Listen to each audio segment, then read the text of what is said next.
ইয়াজিদও আজান দিয়েছে শুক্রবার, হযরত হুসাইনের শিবিরেও আজান দিয়েছে। ইয়াজিদের আজানের দাবি ছিল হুসাইনকে জবাই করে হলেও গদি ঠিক রাখা, আর হুসাইনের শিবিরের 72 জনের আজানের দাবি হলো 72 জনের জীবন দিয়ে হলেও হুসাইনকে বাঁচানো, ইসলামকে বাঁচানো। এখন দুই আজান কি এক? এই দুই আজানের সিলসিলা আজও পর্যন্ত জারি আছে।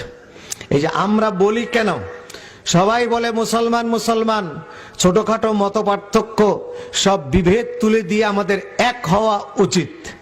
কিন্তু ছোটখাটো মত পার্থক্য বলে কোনটা বোঝাচ্ছে?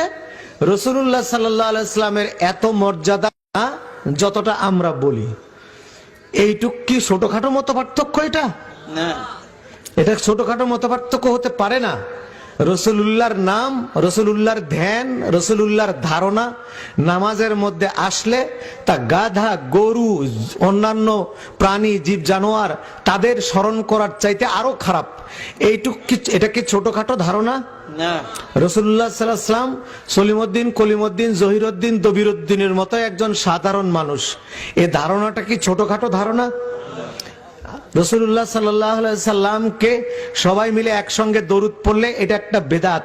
রাসূলুল্লাহ রওজা শরীফের উদ্দেশ্যে জিয়ারত করার জন্য বের হওয়া শিরক, এইগুলা কি ছোটখাটো ধারণা? না না।